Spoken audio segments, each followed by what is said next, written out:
بچه‌ها سلام. امروز اومدم سندراتی. خواستم در رابطه با خونه‌های سندراتی و محل سندراتی باهاتون صحبت کنم. یکی از بهترین مناطق لول هستش. 5 دقیقه با مونترال بیشتر فاصله نداریم، با اتوبان 13. نورد همین بغلتونه، راحت میتونیم بریم سنتوستش، اوکا، بیچ، نورد، سانسوور، مونترامبلان، هر جا که دوست داشته باشین. خونه ها رو که میبینیم، این کوچه یکی از بهترین کوچه های سندراتیه که این خونه تازه ساخته شده، 4.5 میلیون. بغلیش پارسال تقریبا 2.5 میلیون فروش رفت. خیلی خونه های قشنگ، منطقه ساکت، فامیلیانه.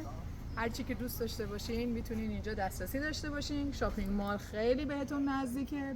بهترین شاپینگ مال لول که کغفور لول هم هستش. تا اینجا 10 دقیقه با ماشین یا بیشتر راه نیست.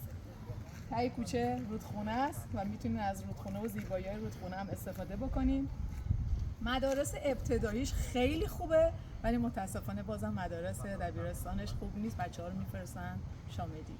اینم از خوبی‌ها و بدیهای سندرته. قرار بعدی خونه شما.